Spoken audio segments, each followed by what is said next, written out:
అప్పట్లో హైదరాబాద్లో press meet పెట్టించింది కానీ ఆ ప్రెస్ మీట్లో అవినాష్ గురించి మాట్లాడాల్సింది కానీ అన్నీ మీరు చెప్పినట్లు చేయాల్సింది వచ్చింది కదా. అప్పట్లో మిమ్మల్ని అంత గుడ్డిగా నమ్మినాను. అది గ్రహించి నేను చేసిన తప్పును నేను సరిదిద్దుకునే సమయం వచ్చింది. ఇప్పుడు నేను చేసే ఒక ప్రయత్నంలో అది కూడా ఒక కారణం.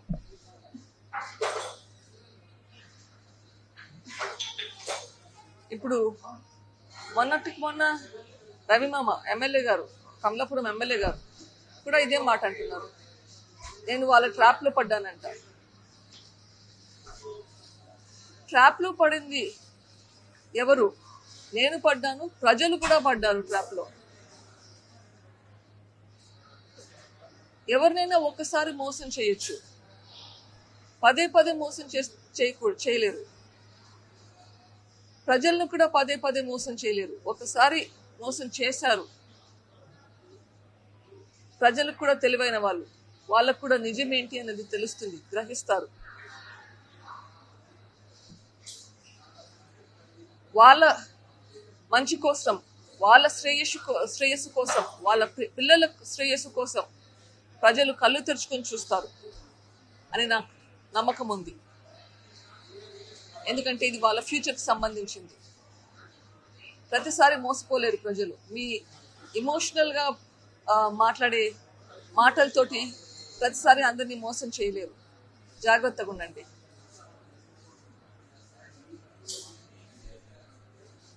హైదరాబాద్లో కానీ కడపలో కానీ నేను కొన్ని పాయింట్స్ రేస్ చేశాను. అన్నగా నాకు ఆన్సర్ చెప్పకపోయినా పర్వాలేదు, కానీ చీఫ్ మినిస్టర్గా మీకు దానికి రెస్పాన్స్ ఇవ్వాల్సిన బాధ్యత ఉంది. మళ్ళీ గుర్తు చేస్తున్నాను ఆ కొన్ని ఇష్యూస్. దేవుడికి తెలుసు, కడపలో ప్రజలందరికీ తెలుసు ఎవరు చంపారు అని చెప్పారు. ఇప్పుడు కడపలో ప్రజలంటే మీరు కూడా ఒకరు కదా. పోనీ మీరు కడపకు సంబంధించింది కాదనుకున్నారా?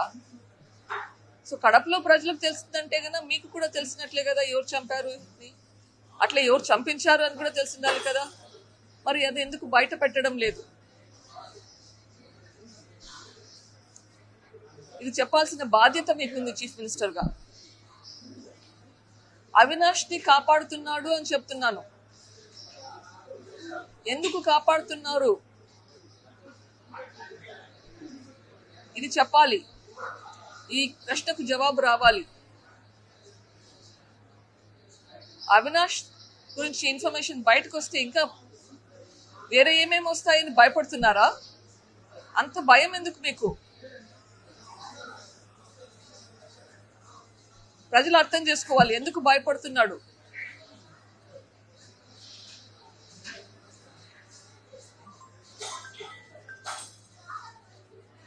ఈ ప్రశ్నలకు చెప్పాల్సిన సమయం వచ్చింది. ఒకవేళ మీకు డైరెక్ట్గా మాట్లాడాలంటే చెప్పండి, మీ సాక్షి ఛానల్కి వస్తాను, మీతో డిబేట్ చేద్దాము. ప్రజలు అర్థం చేసుకుంటారు ఎవరు ఏం చెప్తున్నారని చెప్పి. నాకు అభ్యంతరం లేదు, మీ సాక్షి ఛానల్కి నేను వస్తాను, రండి, ఒక డిబేట్ పెట్టుకుందాం. నిజానిజాలు బయటకు వస్తాయి.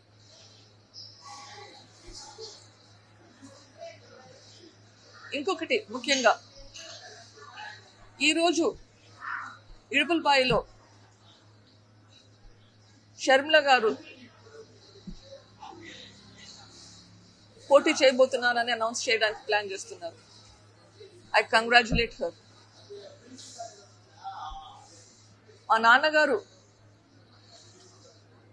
తను ఎంపీ పోటీ చేయడానికి అని చెప్పి శ్రాయశక్తులా ప్రయత్నించారు. ఆ ప్రయత్నంలోనే హత్య చేయబడ్డాడు.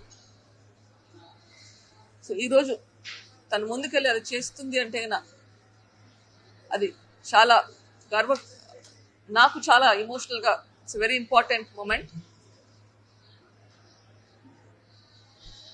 తనకు సంఘీభావం చెప్దామంటే కూడా చెప్పలేని పరిస్థితి, ఎందుకంటే నేను ఈరోజు కోర్టుకు రావాల్సింది వచ్చింది.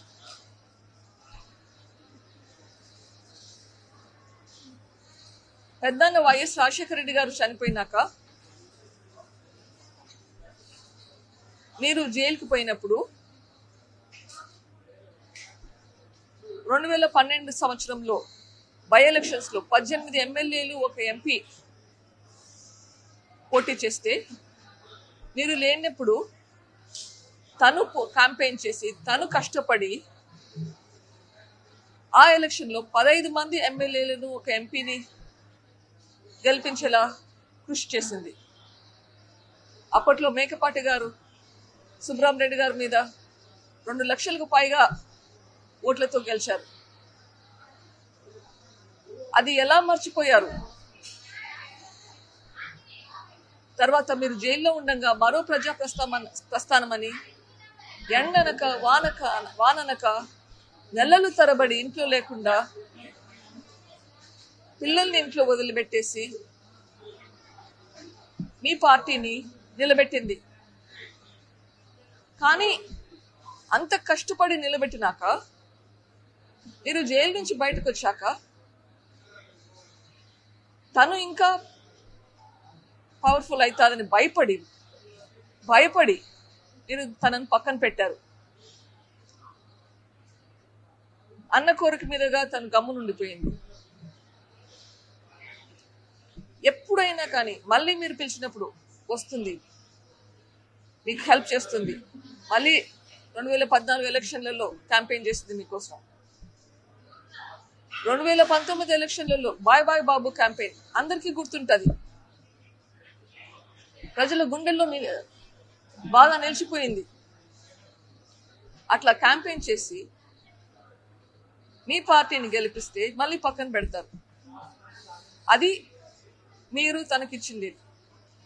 ఇవన్నీ గ్రహించి నాన్న తనకి న్యాయం చేయాలని చెప్పి తనని ఎంపీ క్యాండిడేట్ గా పెట్టాలని ప్రయత్నించినప్పుడు తనకున్న సపోర్ట్ కూడా లేకుండా ఉండాలి అని భయపడ్డారా? అందుకే నాన్నని లేకుండా చేశారా? అంత కిరాతకంగా హత్య చేశారా? ఇవన్నీ బయటకు రావాలి. నిజమేంటి, ఎందుకు చేశారు?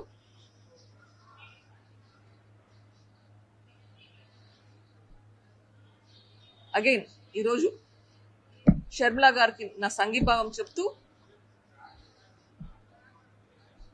జగనన్నని నేను ప్రశ్నించిన ప్రశ్నలకు జవాబు చెప్పాలని ఈ మీడియా ముఖంగా చెప్తున్నాను. Thank you. పులివెందుల్లో ఒక కేసు పెట్టారండి. 2 సంవత్సరాల క్రితం ఒక ప్రైవేట్ కంప్లైంట్ పెట్టారు. సిబిఐ ఆఫీసర్ రామ్ సింగ్, నేను, మై హస్బెండ్ రాజశేఖర్ గారు కలిసి విట్నెసెస్ని ఇన్ఫ్లుయెన్స్ చేస్తూ వాళ్ళకి తప్పుడు సాక్ష్యం ఇవ్వమని చెప్తున్నామంట. అది 2 సంవత్సరాల తర్వాత ఇప్పుడు ఎఫ్ఐఆర్ పెట్టి తెచ్చారు. సో ఆ కేసుకి ఎఫ్ఐఆర్ క్వాష్ చేయడానికి కేసు. సో దాని గురించి వచ్చి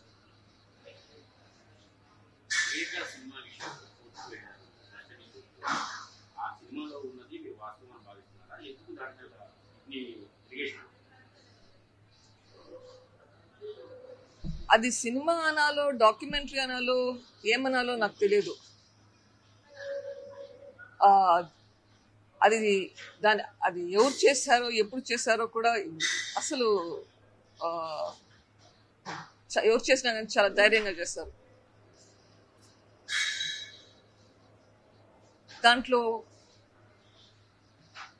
పర్సనల్ ఇష్యూస్ కొంచెం స్లైట్ డిఫరెన్సెస్ ఉండొచ్చు రియాలిటీకి. కానీ ఆ సినిమా చూస్తే లాస్ట్ హాఫ్ అన్ అవర్ చూస్తే చూడడానికి నాకే భయం వేసింది. భయపడ్డా, కళ్ళు మూసుకున్నాను, చూడలేకపోయాను. కానీ యాక్చువల్గా అయితే గన రియాలిటీని తలుచుకుంటే ఆ సినిమా చాలా లైట్గా రియాలిటీ ఇంకా చాలా ఘోరంగా ఉంది.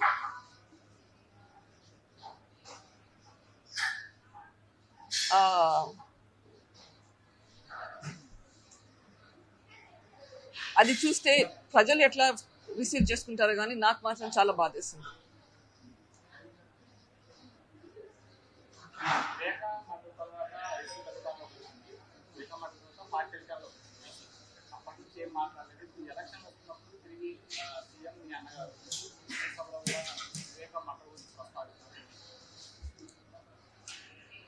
నేను అదే అడుగుతున్నాను, ఎందుకు 5 సంవత్సరాలు మర్చిపోయి ఇప్పుడు మళ్ళీ మాట్లాడుతున్నారు? మా అన్నగారు దీని గురించి అసలు మాట్లాడలేదు. ఒక అసెంబ్లీలో ఒకసారి అవినాష్ని ప్రొటెక్ట్ చేసేదానికి తప్పనిచ్చి మాట్లాడలేదు. ఆయనను ప్రొటెక్ట్ చేయడానికి మళ్ళీ కర్నూలులో ఎట్లా పోలీస్ మెషినరీని వాడుకున్నాడో తెలుసు. ఇప్పుడు మళ్ళీ మాట్లాడుతున్నాడంటే అప్పుడు హత్య చేశాక రాజకీయాలకు వాడుకున్నాడు, ఇప్పుడు మళ్ళీ ఎలక్షన్లు వచ్చాయి, మళ్ళీ రాజకీయాలకు వాడుకుంటున్నాడు. అందుకే చెప్తున్నాను, ఈ హత్య రాజకీయాలు ఉండకూడదు. హత్య రాజకీయాలకు మనం చాలా దూరంగా ఉండాలి. మన రాష్ట్రం బాగుపడాలి. మన రాష్ట్రంలో ఇండస్ట్రీస్ డెవలప్మెంట్ అనేది జరగాలి. అది జరగాలి అంటే మనము క్లీన్ హార్ట్తో రావాలి. మన హృదయం మనం శుద్ధి చేసుకొని రావాలి. ఇక్కడ మన గవర్నమెంట్ ఈరోజు ఏపీ గవర్నమెంట్ రక్తంలో మునిగి ఉంది. దీని నుంచి బయటికి వస్తే గానీ మనకు ప్రోగ్రెస్ అనేది ఉండదు.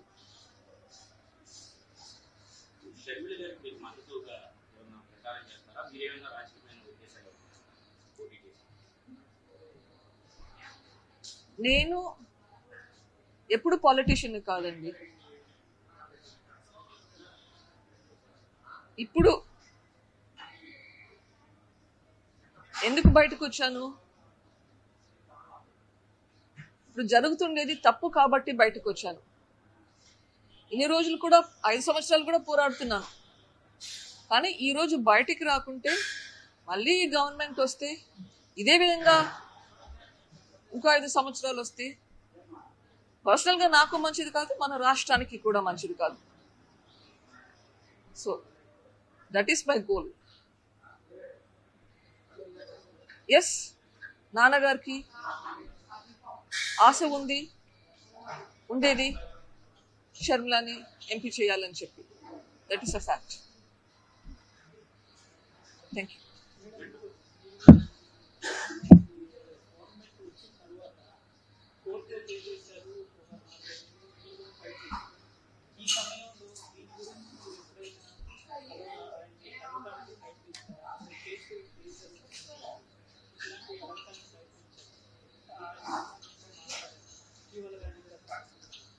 సిబిఐ పెటిషన్ వేయకముందు చాలా ప్రయత్నించారు, చాలాసార్లు ప్రయత్నించారు. 1-2 సార్లు మాట్లాడడం కూడా జరిగింది. అప్పుడు కూడా నాకు హెల్ప్ చేయలేదు. ఆ తర్వాత కూడా మళ్ళీ ప్రయత్నించాను మాట్లాడడానికి, కానీ అపాయింట్మెంట్ ఇవ్వలేదు. తర్వాత దీని గురించి కాకుండా ఇన్ఫాక్ట్ నాన్న మొదటి వర్ధంతి అప్పుడు కూడా రమ్మని చెప్పడానికి వచ్చి కలుస్తానంటే అవసరం లేదు అని చెప్పారు. సో ఆ తర్వాత మళ్ళీ ఆ సందర్భం రాలేదు, మాట్లాడలేదు. నా ఉద్యమం నాదైపోయింది.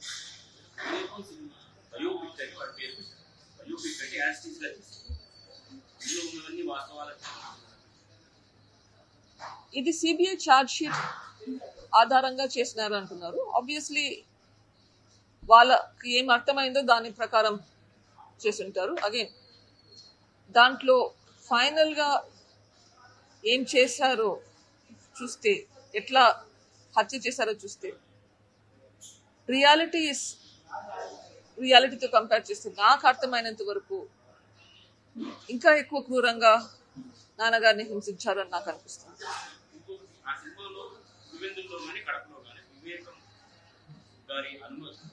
మద్దతు లేకుండా గెలవడం అసాధ్యం. మరి షర్మిల గారు పోటీ చేస్తారు.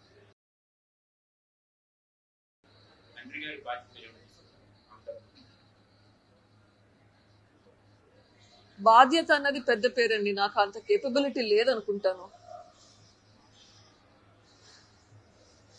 నేను చేయగలిగిందే చేస్తూనే ఉన్నాను, కానీ అంతంత పెద్ద రెస్పాన్సిబిలిటీస్ చేయగలిగే శక్తి నాకు లేదు.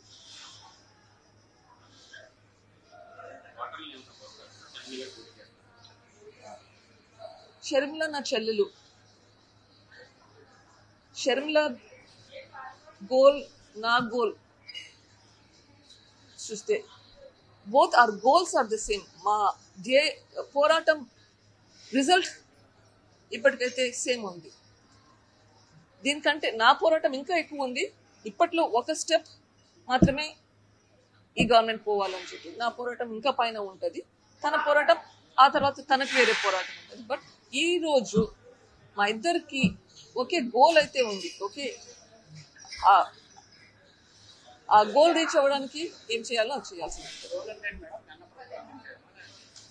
ఇప్పటికీ గోల్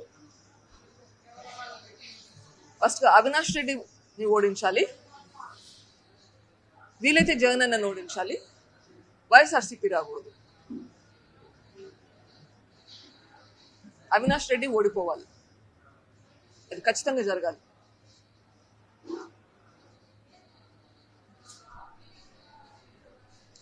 ఒకసారి అక్యూజ్డ్ అయి కన్విక్షన్ వస్తే రూల్ ప్రకారం 6 సంవత్సరాలు కంటెస్ట్ చేయలేరు ఎలక్షన్స్ లో. ఇక్కడ ట్రయల్కే రాకుండా డిలే చేసుకుంటూ పోతుంటే అక్యూజ్డ్ కి కన్విక్షన్ వస్తుంది. ఎప్పుడు వస్తుంది? ఆ కన్విక్షన్ వచ్చాక కంటెస్ట్ చేయలేని పరిస్థితి. సో ఇది సిస్టమ్స్ తో ఆడుకున్నట్లు కాదా? అక్యూజ్డ్ అని తెలుసు, కన్విక్షన్ రాదు, కానీ పోటీ చేయగలుగుతాడు.